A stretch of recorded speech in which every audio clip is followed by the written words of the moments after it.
فساد پھیلانے والے ہیں مگر انہیں اس کا شعور نہیں۔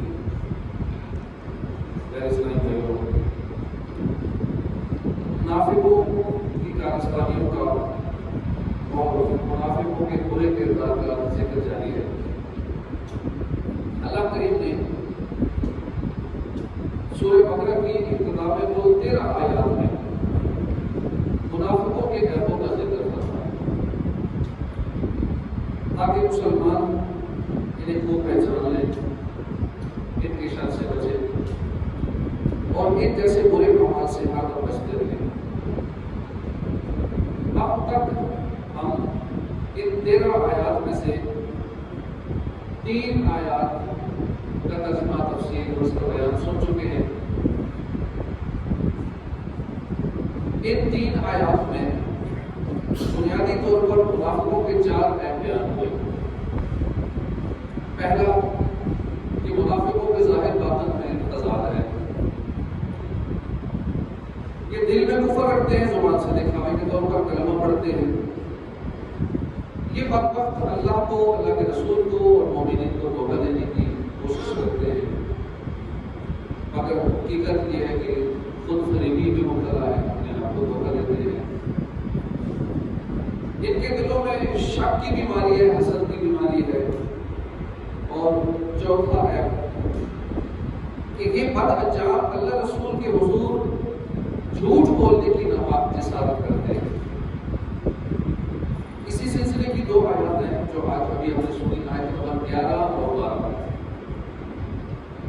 ان 2 آیات میں منافقوں کے ایک اور عیب کا ذکر ہے۔ خلاصہ مفہوم یہ ہے کہ نفاق کی وجہ سے، نفاق کے سبب ان منافقوں کی ہت مارے گی، ان کی عقل سمجھ ناکارہ ہو چکی ہے، یہ آگ کو پانی سمجھ رہے ہیں، پانی کو آگ سمجھ رہے ہیں۔ یوں کہہ لیجیے کہ پچھلی آیات میں بتایا گیا تھا کہ منافق خود فریبی میں مبتلا ہے، یہاں ان کی خود فریبی کی مثال دی جا رہی ہے۔ چنانچہ اللہ پاک نے منافقوں کی ایک پہچان بتاتے ہوئے فرمایا کہ جب ان سے کہا جائے، یعنی اگر کوئی پکا سچا مسلمان اگلے سلیم رکھنے والا ان سے یہ کہے کہ زمین میں فساد نہ کرو، جب کوئی نصیحت کی جائے آپ کو چاہیے کہ اس کی بات پہ توجہ دے اور غور و فکر کرے، سنجیدگی کے ساتھ دیکھ لے کہ میرا جو ہے مجھے بتایا جا رہا ہے میں اس کی اصلاح کروں، یہ واقعی مجھ میں وہ ہے پایا تو نہیں چل رہا، اگر واقعی میرے اندر وہ ہے تو میں اس کو دور کر لوں۔ اگر یہ منافق تھے، ان کے دلوں میں بیماری تھی، ان کی عقل میں فطور آ چکا تھا، کہتے ہیں کہ ہم تو صرف اصلاح کرتے ہیں، اس سے کہتے ہیں کہ الٹا چور کو دوبارہ کو ڈانٹے۔ انہیں کہا گیا کہ تم زمین میں فساد مت پھیلاؤ، مگر یہ ایسے بدبخت ہیں اپنی غلطی ماننے کی بجائے اگلے کو کہتے ہیں کہ نہیں ہم تو اصلاح کر رہے ہیں، فساد نہیں پھیلاتے، اصل میں تم فسادی ہو، اصلاح کرنے والے کو منافق کہتے ہیں تم فسادی ہو، ہم فسادی نہیں، ہم اصلاح چاہتے ہیں، ہم فساد ختم کر رہے ہیں۔ تو اللہ پاک نے فرمایا کہ سن لو، اعلیٰ سن لو، بے شک یہی لوگ فساد پھیلانے والے ہیں اور انہیں شعور نہیں۔ اگر انہیں شعور نہیں ہے، ان منافقوں کے دل میں بیماری ہے، تو یہ بیماری اتنی غالب آ چکی ہے ان پر، ان کو برے بھلے کی تمیز نہیں، یہ ہے فسادی، یہ زمین میں فساد پھیلاتے ہیں، آگ اور پانی کو جمع کرنے کی کوشش کرتے ہیں، اگر یہ سمجھ رہے کہ ہم فسادی نہیں بلکہ ہم اصلاح کرنے والے۔ یہ ہے منافقوں کا ایک ہے کہ ان کی عقل میں فطور آ چکا ہے، اچھے بھلے کی ان کو تمیز نہیں۔ اللہ کریم ہمیں ایسی نحوست سے بچائے۔ یہ 2 قرآنی آیات ہم نے سننے سمجھنے کی کوشش کی، ان مبارک آیات سے ہمیں بہت ساری باتیں سیکھنے کو ملی۔ پہلی بات اور ضروری بات جو سیکھنے کو ملی کہ ہمیں ہمیشہ حقیقت پسند رہنا چاہیے۔ میرے دماغ میں کیا چل رہا ہے، میری سوچ کیا ہے، میرا نظریہ کیا ہے، یہ بات اہم نہیں ہے۔ اہم یہ ہے کہ حقیقت کیا ہے، واٹ از گراؤنڈ ریئلٹی۔ ہم زمینی حقائق کا انکار نہیں کر سکتے، یہی منافقوں کا ہے۔ کہ منافق زمینی حقائق کا انکار کرتے تھے، اس سے وہ کیا رہا تھا، فساد پھیل رہا تھا۔ منافق سمجھ لیتے ہم فساد ختم کر لیں، یہ بہت بڑا عیب ہے، اسے جب کہتے ہیں جہل مرکب۔ جہالت خود ایک بہت بڑا عیب ہے۔ پھر اس میں مزید جہالت کی دو درجے ہیں۔ ایک ہوتا ہے جہل مطلق، یعنی ایسا آدمی جو ہو جاہل اور خود کو جاہل سمجھ رہا ہو کہ باقی مجھے علم نہیں ہے، چاہے دینی معاملہ ہو، دنیاوی معاملہ ہو، ایک تو اس کو کچھ آتا نہ ہو اور پھر وہ مان لے کہ باقی مجھے نہیں آتا، تو وہ بندہ سیکھنے کی کوشش کرتا ہے تو وہ سیکھ نہیں جاتا ہے۔ اسے اپنی جہالت کا احساس ہوتا ہے، وہ علم سیکھنے کی کوشش کرتا ہے، وہ خود کو عالم سمجھ کے، خود کو اہل علم سمجھ کے خطائیں نہیں کھاتا۔ دوسرا ہوتا ہے کہ جہل مرکب، کہ جو شخص ہے جاہل لیکن خود کو عالم سمجھ رہا ہے، کسی چیز کے بارے میں اسے کچھ نہیں پتا، سمجھتا ہے میں سب جانتا ہوں، اگر یہ کہتے ہیں مجھے نہیں آتا میری بےزتی ہو جائے گی، بس وہی اپنے ایبوں کو چھپا کے، اپنے جہالت کو چھپانے کی کوشش کرتا ہے، اپنی عزت بےزتی کا مسئلہ بنا دیتا ہے۔ نہیں، جو آتا وہ سیکھ لیں، دینی معاملہ ہو، دنیاوی معاملہ ہو، جو نہیں آتا تو نہیں آتا۔ اب ضروری نہیں کہ ہر بندے کو ہر چیز آتی ہو، ہر بندہ ہر چیز کا ایکسپرٹ ہو، بالکل فن رجال ہر فن کا آدمی ہوتا ہے، ہر بندہ اپنے شعبے کا ایکسپرٹ ہوتا ہے۔ تو جہل مرکب، جو ہے جاہل، مانتا نہیں میں جاہل ہوں، اپنے عیب ہی کو ہنر سمجھ بیٹھا، اس کو سمجھانا، اس کا رائے ہدایت پر اپنانا بہت دشوار ہو جاتا ہے۔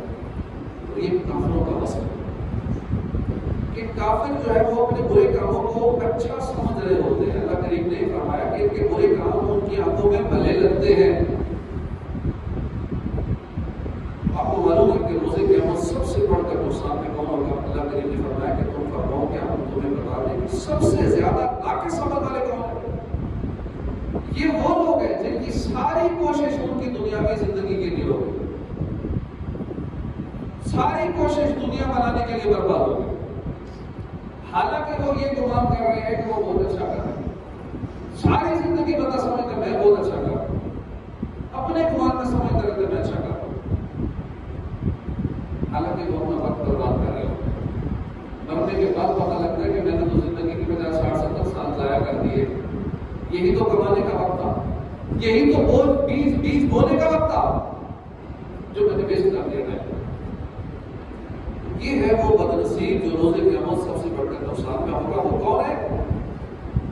وہ جو دنیا میں اپنے طور پر نیکیاں کرتا رہا، یہ سمجھتا رہا کہ میں نیک اعمال کر رہا ہوں، میری نیکیاں بہت زیادہ بڑھ رہی ہیں، کافی نیکیاں جمع ہو گئی ہیں، میں آخرت کی تیاری کر رہا ہوں، مگر جب وہ قبر میں اتر جاتا ہے اس وقت پتہ چلتا ہے کہ آگے تو کچھ بھی نہیں کیا، کیا ممکن یہ تو نے کچھ نہیں کیا۔ جب اللہ کی بارگاہ میں پہنچے گا، جب اس کے ہاتھ میں نامہ اعمال تھما دیا جائے گا، اس وقت پتہ چلے گا اس نے کچھ بھی نہیں کیا۔ میں جس کو نیکی سمجھ رہا تھا وہ تو نیک کام تھے ہی نہیں، وہ تو سب گناہ کے کام تھے، میں تو جنت کی تیاری کر رہا تھا، لیکن یہ تو آواز جو میں نے کی تو سارے جہنم والے۔ تو یہ سب سے بڑا نقصان ہے۔ بندہ سمجھتا رہے میں نیک ہوں، میں نیکیاں کر رہا ہوں، لیکن مرنے کے بعد جب اسے نظر آئے میں نے نیکیاں نہیں کی، میں نے سارے جہنم میں جانے والے عمل کیے، تو وہ بندہ سب سے بڑھ کر نقصان میں ہوگا روزے کے۔ اس لیے ہمیں چاہیے کہ ہم اپنی آنکھوں سے پردے ہٹائیں، ہم جو کر رہے ہیں اس کے بارے میں ہم قرآن و حدیث کی روشنی میں دیکھیں کہ ہم جو کر رہے ہیں وہ ٹھیک ہے یا نہیں، چاہے whatever کوئی بھی کام ہو، کاروبار ہو، دنیاوی معاملہ ہو، دینی معاملہ ہو، اس کو ہم اگر اسکیننگ کریں تو شرعی حوالے سے اسکیننگ کریں، اپنا بزنس ہے تو اس کو شرعی اسکیننگ کرا لیں کہ اس میں کون سے حرام کے پہلو ہیں، حلال دل کے کار کیا ہے۔ تو قرآن و حدیث کی روشنی میں علماء کرام سے پوچھ کر دینی معلومات حاصل کریں۔ ہمیں یقین کے ساتھ معلوم ہونا چاہیے کہ جو کچھ میں کر رہا ہوں یہ واقعی نیکی کا کام ہے، کہیں ایسا نہ ہو کہ وہ کام اصل میں گناہ کا ہو، اسے ہم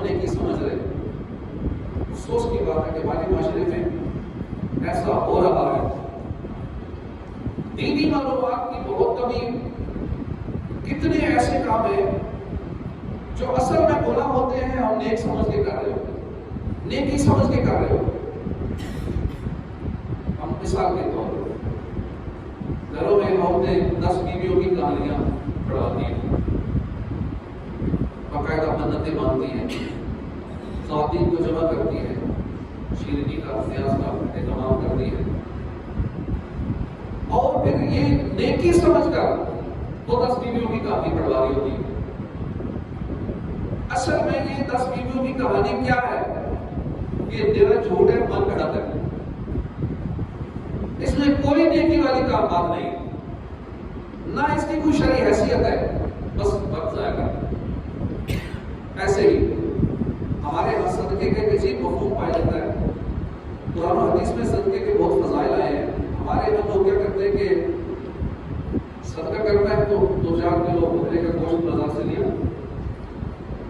اور جس نے صدقہ دینا ہے اس کے ساتھ سے گھمایا اور جا کے قبرستان میں پھینک دیا یا کہیں بھی کسی کرانے میں پھینک دیا۔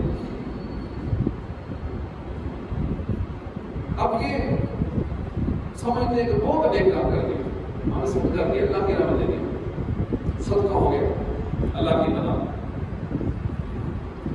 اب جہاں گوشت پھینکا ہے، اگر تو وہاں گوشت خور جانوروں ہو وہ گوشت کھا لیں تب تو خیر ہے، کوئی بچت کی صورت بن جائے گی، چلو ضائع نہیں ہو، کسی جانوروں نے کھا لیا۔ ورنہ اگر وہ ضائع ہو گیا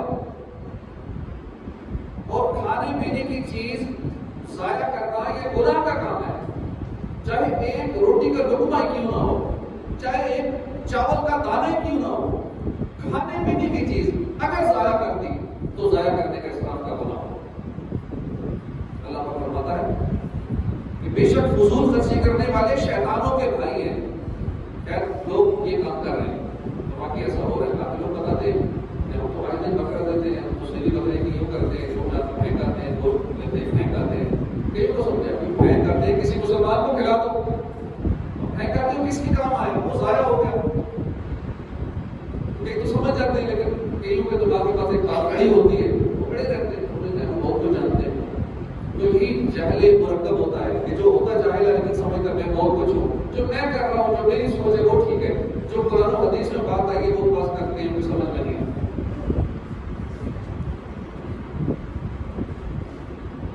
تو نیکی سمجھ کے یہ کام کر رہے ہیں، حقیقت میں کیا یہ گناہ ہے؟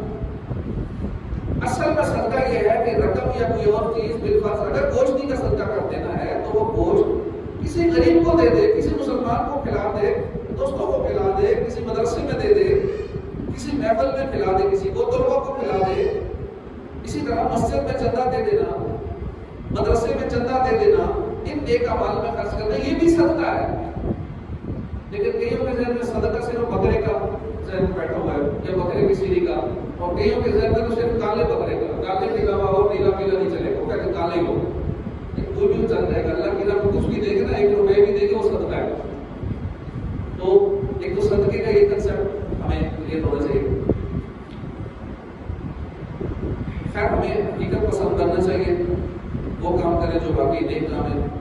جہالت کی بنیاد پر لوگ گناہ کے کام کو نیکی سمجھ بیٹھتے ہیں، اس لیے ہمیں علم دین سیکھنا چاہیے۔ اسی طرح یہ لوگ فساد کرتے ہیں، فسادی ہیں۔ قرآن مجید میں جو ہم نے 2 آیات پڑھی ہیں، سورہ بقرہ کی آیت نمبر 11 اور 12، کہ جب ان سے کہا جائے کہ زمین میں فساد نہ کرو، یعنی منافقوں کو جب کہا جائے زمین میں فساد نہ پھیلاؤ، اب یہاں ایک بنیادی سا سوال ذہن میں آتا ہے کہ آخر کون سا ایسا کام کرتے ہیں منافق کہ جس سے فساد پھیلتا ہے اور انہیں روکا گیا ہے کہ تم نہ کرو، یہ کام نہ کرو۔ اس عمل میں مفسرین کرام نے کچھ اس کی نشاندہی کی ہے چند کاموں کی۔ منافقوں کا ایک برا کام یہ تھا کہ لوگ مسلمانوں سے بھی اظہار دوستی کرتے تھے اور ساتھ ساتھ غیر مسلموں سے بھی تعلقات، دونوں طرف تعلقات رکھتے تھے، ان سے بھی محبت رکھتے تھے۔ گویا ان کا کردار ایسا تھا، پاکبان بھی خوش رہے، راضی رہے سیاد بھی، اچھی خاصی ہماری تعداد بھی ہے، اس کو بھی خوش رکھو، اس کو بھی خوش رکھو، سب کو خوش رکھو، اپنے تعلقات سب سے سیٹ رکھو۔ پاکبان بھی خوش رہے، راضی رہے سیاد رہے۔ یعنی یہ بدبخت ایک طرف تو مسلمانوں کو خوش رکھنے کی کوشش کرتے ہیں، ان سے اظہار دوستی کرتے ہیں، دوسری طرف غیر مسلم آقاؤں کو بھی راضی رکھنے کی کوشش کرتے ہیں، جیسے ہمارے اور حکمران بھی کر رہے ہیں اور بہت سارے کر رہے ہیں، سب کو راضی رکھتے ہیں، غیر مسلموں کو بھی راضی رکھتے ہیں، اور کہتے تھے کہ آپ اصلاح چاہتے ہیں، ہم کسی سے نفرت نہیں چاہتے، ہم سب سے تعلقات برابر رکھتے ہیں۔ اس پر انہیں کہا گیا کہ تمہارا یہ عمل برا ہے، اللہ پاک نے فرمایا تمہارا یہ عمل برا ہے، یہ اصلاح نہیں ہے، یہ فساد ہے۔ یہ بڑی واضح سی بات ہے کہ آگ اور پانی کو جمع نہیں کیا جا سکتا۔ اگر ہم آگ اور پانی کو جمع کرنے کی کوشش میں لگ دیں گے، آگ پانی کو جلا دیتی ہے، پانی آگ کو بجھا دیتا ہے، دونوں ایک دوسرے کے اپوزٹ ہیں، اور نتیجہ کیا نکلتا ہے؟ نہ آگ رہے گی نہ پانی رہے گا۔ بجلی کی دو تاریں ہوتی ہیں، ٹھنڈی ہے گرم، یہ دونوں تاریں الگ الگ رہے، بلب جلتے ہیں، دونوں مل جائیں جب بجلی کا سرکٹ جل جاتا ہے۔ اسی طرح جس سے اللہ رسول نے محبت رکھنے کا فرمایا ہے، اس سے محبت رکھو، جس سے بیزاری کا حکم دیا ہے، اللہ رسول نے حکم دیا بیزاری کا، اس سے بیزاری، اس سے بیزار ہوگی تو ہمارا معاشرہ سیدھے راستے پر رہے گا۔ اگر یہ فرق ختم کر دیں گے تو فساد پھیلے گا، معاشرہ تباہ و برباد ہو جائے گا۔ تو اس سے معلوم ہوا کہ برے لوگوں سے بیزاری کا اظہار کرنا بھی ضروری ہے۔ بڑے افسوس کی بات ہے آج کل کچھ لوگ ایسے ہوتے ہیں کہ جو کہتے ہیں کہ کسی کو برا نہ کہو، سارے اپنی اپنی جگہ پر ٹھیک ہے۔ یہ جملہ آپ کو سننے کو ملتا ہوگا، سارے اپنی اپنی جگہ ٹھیک ہے، کسی کو برا نہ۔ لا حول ولا قوت الا باللہ۔ آخر یہ کیسے ہو سکتا ہے سارے ٹھیک ہو؟ ایک مسلمان ہے، غیر مسلم ہے، دونوں کیا ٹھیک ہے؟ ایک اللہ کو ماننے والا، ایک اللہ کو نہیں ماننے والا، کیا دونوں برابر ہیں؟ ایک سچا ہے، ایک جھوٹا ہے، ایک نمازی ہے، ایک بے نمازی ہے، ایک ماں باپ کے ہاتھ کو چومنے والا، ایک ماں باپ کو نافرمان ہے، ان کو تنگ کرنے والا، ستانے والا، دونوں ٹھیک کیسے ہو سکتے ہیں؟ لیکن ایک تو غلط ہے نا، ایک ماں باپ کا ادب کر رہا ہے، ماں باپ کی خدمت کرنے والا ہے، دوسرا ماں باپ کو گالیاں دینے والا ہے، نہیں دونوں اپنی اپنی جگہ ٹھیک ہے، لیکن وہی غلط ہے، سارے ٹھیک نہیں ہوتے، ایک ٹھیک ہوتا ہے۔ اگر ہم یہ نہیں کریں گے جو غلط ہے اسے غلط، جو ٹھیک ہے ٹھیک نہیں کہیں گے، تو معاشرہ اس میں فساد پیدا ہو جائے گا، معاشرے میں بگاڑ پیدا ہو جائے گا۔ بنی اسرائیل کی تباہی اور بربادی کے بنیادی سبب جو حدیث پاک میں بیان ہوا، حضرت عبداللہ بن مسعود سے روایت ہے، اللہ کے آقا نبی صلی اللہ علیہ وسلم نے فرمایا، بنی اسرائیل میں جو سب سے پہلا نقصان آیا وہ یہ تھا کہ ایک شخص دوسرے سے ملتا، اسے گناہ کرتا دیکھتا، اس کو گناہ سے منع کرتا، برائی سے منع کرتا، اگلے دن دوبارہ گناہ کرتا دیکھتا، اس کے ساتھ اپنے تعلقات بنا لیتا، کھاتا پیتا، اٹھتا بیٹھتا، میل جول رکھتا۔ اب اس تعلق کی وجہ سے کہ اکٹھے کھا پی لیا ہے، اسلام دعا ہو گئی ہے، دوستی ہو گئی ہے، اب اس تعلق کی وجہ سے منع نہیں کرتا تھا۔ جب عام طور پر انہوں نے ایسا کیا تو اللہ پاک نے ان کے دل آپس میں خلط کر دیے، مکس اپ کر دیے، یعنی نافرمانوں کی نحوست سے فرما برداروں کے دل بھی نافرمانوں جیسے کر دیں، یہ ان کی سزا ہے۔ علامات بلفظ غور فرمائیے، جب ہم برائی کو برا سمجھ ہی نہیں رہے ہوگے پھر نفرت کیسے کریں گے، منع کیسے کریں گے؟ اور جب ہم برائی کو منع نہیں کریں گے تو برائی پھیلتی چلی جائے گی، ایک وقت آئے گا کہ برائی کو لوگ اچھائی سمجھ لیں گے، یوں ہمارے معاشرے میں برائیاں عام ہوتی جائیں گی، پھر معاشرہ تباہ و برباد ہو جائے گا۔ زمین میں فساد پھیلنے کی ابتدا کہاں سے ہوئی؟ آدم علیہ السلام کے دو بیٹے تھے، حابیل اور قابیل۔ آدم علیہ السلام کے بیٹے حضرت حابیل رحمۃ اللہ علیہ کو قابیل نے شہید کیا، اور بعد میں اس نے بہت سارے برے کام اپنائے، اس میں کفر و شرک بھی تھا، اس میں زنا بھی تھا، شراب، فتنہ، اور نہ جانے کون سے فساد گناہ عام ہو گئے۔ جب آدم علیہ السلام نے قابیل اور اس کی اولاد کا ایسا برا حال دیکھا تو آپ نے حضرت شیث علیہ السلام کو وصیت فرمائی کہ قابیل اور اس کی اولاد کا مکمل بائیکاٹ کیا جائے، یعنی ان سے کوئی تعلق نہ رکھا جائے، نہ ان سے ان کی اولاد سے کچھ شادیاں کرے، نہ تعلق رکھے، نہ میل جول رکھے، نہ ان کے ساتھ کھانا پینا اٹھنا بیٹھنا، بالکل مکمل سوشل بائیکاٹ کیا ہے۔ جب تک ان کی اولاد نے اس وصیت پر عمل کیا، آدم علیہ السلام کی اس بات کو یاد رکھا، تو معاشرہ سیٹ تھا، دنیا میں سکون تھا، کیونکہ ان سے کوئی ملتا ہی نہیں تھا، وہ ایک الگ تھے، یہ معاشرہ الگ تھا۔ پھر آگے سلسلہ چلتا کہ اگلی نسل آئی، اگلی نسل آئی، پھر ایک وقت ایسا آیا کہ ان کی اولاد سے مکمل طور پر پہلے تو بائیکاٹ رکھا گیا، نکاح، رشتہ داریاں، یہ سارے معاملات کا بائیکاٹ تھا، نصیحت پر پورا عمل جاری رہا، کچھ ایسا اولاد عمل کرتی رہی، لیکن جب کافی عرصہ گزر گیا تو آدم علیہ السلام کی وصیت کو بلا دیا گیا۔ انہوں نے قابیل اور اس کی اولاد جو سارے غیر مسلم تھے، قابیل نے جو قتل کیا تھا قابیل کا، تو قابیل کی ساری اولاد نافرمان تھی، کافر تھی، غیر مسلم تھی۔ انہوں نے جب وصیت کو بلایا، قابیل کی اولاد سے تعلقات بنائے، نفرت ختم کر دی، میل جول بڑھا دیا، آپس میں رشتے طے ہونے لگے، رشتہ داریاں بڑھنے لگی، محبت کا رنگ اختیار کیا، اور جب آپس میں تعلقات کا سلسلہ ہو گیا تو اب ان کی جو برائیاں تھی قابیل کی نسل کی، وہ حابیل علیہ السلام کی نسل میں پیدا ہوئی، یہاں تک زمین کفر اور گناہ سے بھر گئی۔ حضرت حابیل رحمۃ اللہ علیہ کی اولاد میں جو ساری نیک تھی، دیکھیے کہانی تھی، جب قابیل کی اولاد سے جب ان کے تعلقات شروع ہو گئے، وہ ساری برائیاں اس معاشرے کے اندر صلاحیت کر، اور پھر کیا ہوا کہ زمین کفر سے بھر گئی، شرک سے بھر گئی، زمین گناہوں سے بھر گئی۔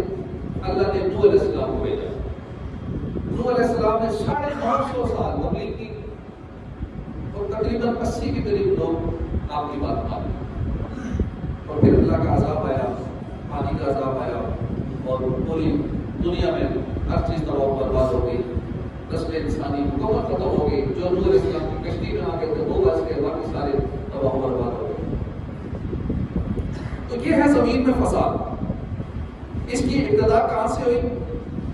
نفرت اور بیزاری جو قابیل کی اولاد کے ساتھ رکھنے کی آدم علیہ السلام نے نصیحت فرمائی تھی، جب اس نصیحت پر عمل نہیں کیا گیا، میل جول رکھا گیا، آپس میں تعلقات رکھے گئے، نفرت اور بیزاری ختم ہوئی، دلوں سے فساد پھیلنا شروع ہو گیا۔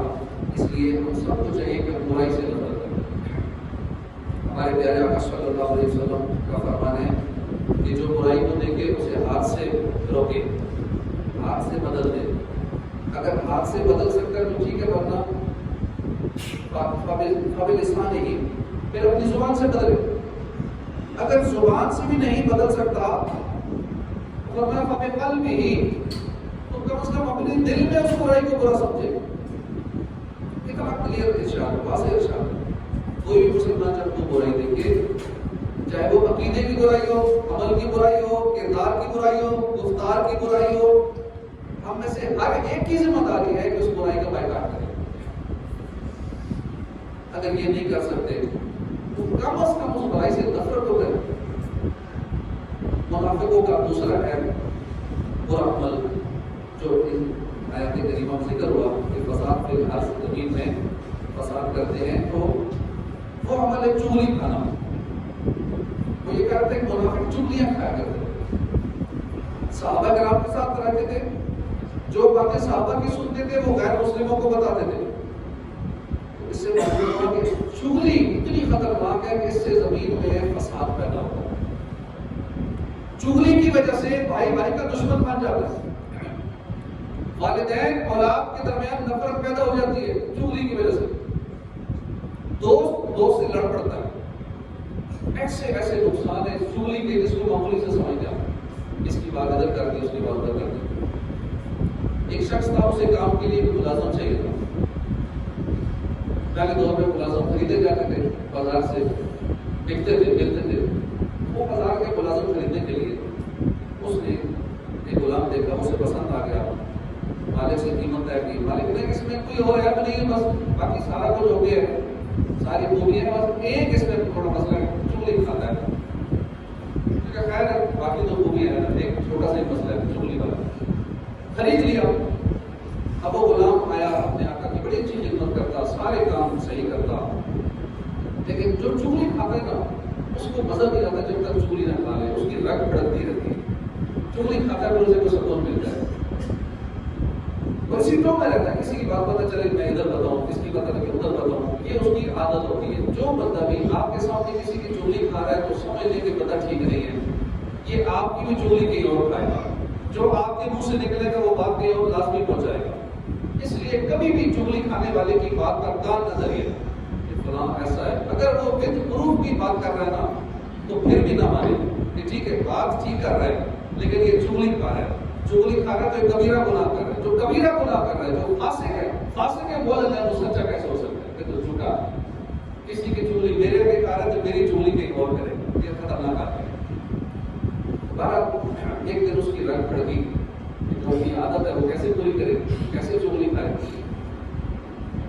وہ اپنے آقا کی بیوی کے پاس آیا, اس سے کہا کہ مجھے افسوس ہے کہ آپ کی جو میاں ہے نا تو آپ سے محبت نہیں رہی دوسری شادی کے چکر میں, مگر آپ پریشان نہ ہو, میرے پاس اس کا حل ہے. بس آپ ایسا کریں ان کی گدی کے کچھ بال یہ مجھے دے دیں, آگے میرا کام ہے جو میں نے اس پہ عمل کرنا ہے وہ کر کے آپ سے محبت پیدا ہو جائے گی, یہ مسئلہ حل ہو جائے گا. اس میں وقوف چغل کو اپنی بیوی یوں کرے. پھر اپنے آقا کے پاس آیا, کہا کہ آپ کی بیوی ٹھیک نہیں ہے, اس کے تعلقات کسی اور مرد سے ہیں اور یہ آپ کو قتل کرنا چاہتے ہیں, دونوں میں آپ کو اپنی راہ سے ہٹانا چاہتے ہیں. سارا معاملہ بتا کے اب کہا کہ آپ ذرا رات کو دھیان رکھیے گا. وہ رات کو گھر آیا, اس نے جان بوجھ کے سونے کا بہانہ کرتے ہوئے آنکھیں بند کر لی. بیوی نے سمجھا کہ شاید یہ سو گیا, اس نے اس طرح لیا اور جیسے اس نے کہا تھا گدی کے بال کاٹنے کے لیے اس طرح لے کے جیسے قریب آئی یہاں اس طرح رکھا, اس نے ہاتھ پکڑ لیا. ادھر سے جاگ رہا تھا, اس نے کہا نوکر نے تو صحیح کہا, یہ واقعی مجھے قتل کرنے لگی تھی, میرا گلا کاٹنے لگی تھی اس طرح سے. تو اس نے پکڑ لیا, بیوی کو مار دیا, قتل کر. بیوی کو مارا, بیوی کے رشتہ دار آئے, اس نے اس کو قتل کر دیا. اس کے رشتہ دار آئے, ان کے رشتہ داروں کو قتل کر دیے. یوں کر کے دونوں خاندانوں میں بڑے لیول کی لڑائی ہوئی. اس ایک چغل خور کی ایک چغلی کی وجہ سے, چھوٹی سی چغلی کی وجہ سے 100 افراد قتل ہو. یہ ہوتا ہے معاشرے میں فساد. یہ بظاہر ہم سمجھ لیتے ہیں بڑا کہ چھوٹا سا مسئلہ ہے, یہ چھوٹا سا گناہ ہے, چھوٹی سی برائی ہے, تو چھوٹی برائی پورے معاشرے کے اندر فساد برپا کر دیتی ہے, پورے معاشرے میں ایک آگ بھڑکا دیتی ہے.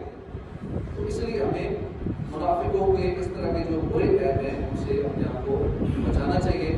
چغلی سے, تانا زنی سے, غیبت سے, ان گناہوں سے بھی اپنے آپ کو بچانا چاہیے. اسی طرح اعلانیہ گناہ کرنا یہ بھی منافقوں کا ایک عیب ہے. اللہ ہمیں ان سارے عیبوں سے بچائے اور گناہوں کی نحوست بڑی خطرناک ہوتی ہے. گناہوں سے بچتے ہوئے اپنی زندگی گزاریں, قرآن و شریعت کے مطابق, اللہ رسول کے حکم کے مطابق ہم اپنی زندگی گزاریں. اور یہ نہ سمجھے کہ جو میں سوچ رہا ہوں وہی ٹھیک ہے, جو میرا ذہن ہے وہی ٹھیک ہے. یہ دیکھیے اللہ رسول کا کیا حکم ہے, مسلمان کے لیے وہی ٹھیک ہے. اپنی سوچ بات میں ہے, اپنی عقل قرآن و شریعت میں قربان ہوتی ہے. ایسا نہیں کہ ہم اپنے ذہن کے مطابق شریعت کو چلائیں, میرا ذہن یوں کہہ رہا ہے تو نہیں یوں ہونا چاہیے, ایسا نہیں تو ایسا نہیں. ہمیں شرعی حکم دیکھنا چاہیے. اور کئی شرعی حکم کے بارے میں یہ کہتے ہیں ہم نے تو شریعت میں آج تک یہ نہیں سنا, بھائی ہم نے شریعت سیکھی کب ہے. لوگ 8-8 10-10 سال پڑھ کے ادھر سے نظامی کر کے اتنی موٹی موٹی کتابیں پڑھ کے بھی وہ یہ نہیں کہہ سکتے کہ میں سب کچھ جانتا ہوں. یہ تو لرننگ پروسیس تو کب تک جاری رہتا ہے. کبھی بھی یہ نہ سوچیں کہ یہ مسئلہ تو میں نے آج تک سنا ہی نہیں, لیکن آپ نے سنے کتنے مسئلے آج تک, کل یہ دیکھیں. تو اللہ پاک ہدایت نصیب فرمائے. آمین بجاہ نبی امین صلی اللہ علیہ وسلم.